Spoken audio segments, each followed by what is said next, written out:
Olá, esse vídeo não é sobre as batalhas vindouras apocalípticas, nem tampouco sobre o milênio predito nas Escrituras. Suas citações apenas nos servirão para contexto dessa playlist, as Escrituras na vida e na prática. Ao término dessa playlist, poderemos então trazer maiores impressões sobre esses eventos. Esse vídeo prossegue com o raciocínio dos vídeos anteriores que mostram a relação existente entre as narrativas das Escrituras Sagradas, ainda que cronologicamente remotas entre si. Vamos começar.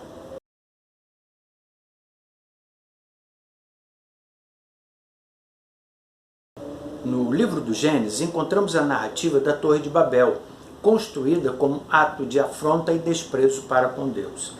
Deus, para não contender diretamente com os agentes desse ato e com os povos apoiadores, confundiu-lhes a língua, trazendo para o meio deles Babel, ou seja, confusão. De nações como Sodoma, Assíria, Babilônia, por exemplo, só restaram dados arqueológicos, documentos históricos seculares e narrativas encontradas nas Escrituras, pois que afrontaram o povo de Deus e suas existências, somadas às suas impiedades, foram descontinuadas, não mais existem. De Deus não se zomba.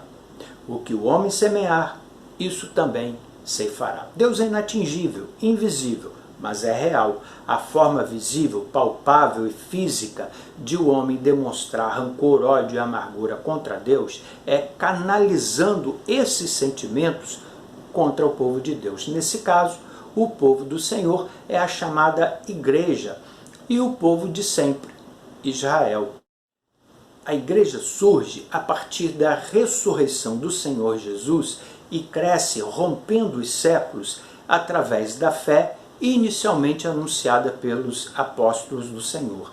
Afrontar o povo de Deus é afrontar o próprio Deus. Israel pode ainda não entender que Jesus era o tão esperado Messias, mas sobre essa nação recai a promessa de Deus feita a Abraão dele ser o pai de poderosíssima nação. Mexer com Israel é mexer com o próprio Deus. Com o período de angústia e aflição que virá ao mundo e a batalha no fim desse período, quando o exército das nações, povos e gentes serão eliminados pelo Senhor Deus como ato de defesa a Israel e como ato de vingança pelo derramamento de sangue de seu filho, consideravelmente a população mundial se verá reduzida.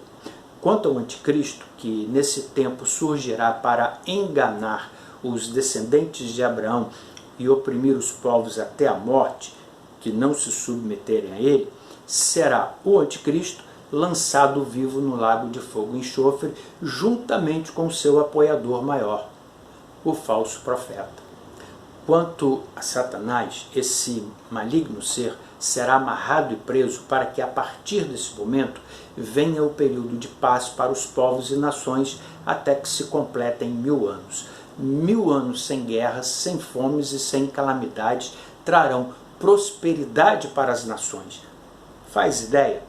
Quanto a Israel, esse sofrerá juntamente com as nações, gentes e povos os 7 anos de aflição, pois que se enredará na confiança do anticristo, pensando ser ele o Messias ungido e prometido. Porém, essa nação romperá com esse homem iníquo e deverá compreender que Jesus é o Senhor. No milênio, Israel, é possível, já está reconhecendo a regência e a soberania do Senhor Jesus e a liderança do povo glorificado de Deus. Israel terá finalmente a paz. Porém, mesmo com a ausência do maligno, no decorrer desses 1000 anos, a humanidade provará o quanto nunca esteve disposta a servir a Deus. Espantosamente, o homem rejeitará a regência divina e a liderança do povo de Deus. Quanto a esse povo de Deus, somos nós, todos nós, de todas as gerações surgidas desde os tempos iniciais e apostólicos da Igreja, do livro de Atos, até o tempo dos períodos iniciáticos da grande tribulação, que tendo aceitado por fé a Jesus Cristo e a sua obra redentora, nos mantivemos na sua presença.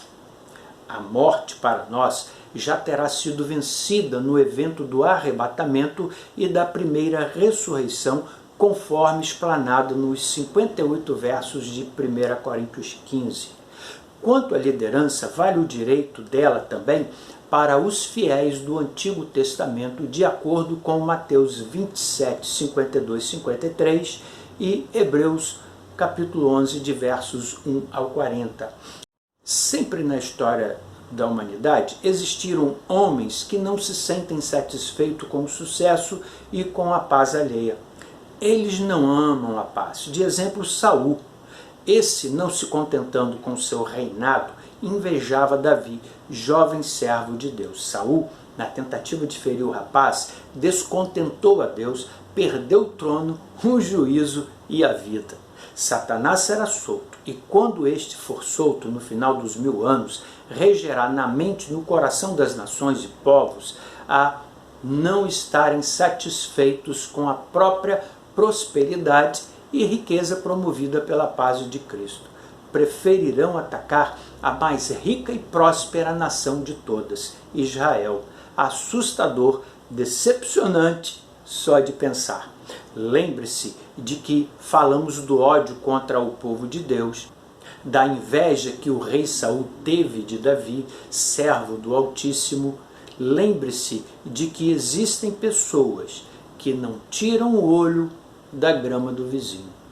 Também existem pessoas que, para elas, só o telhado do vizinho é que é de vidro.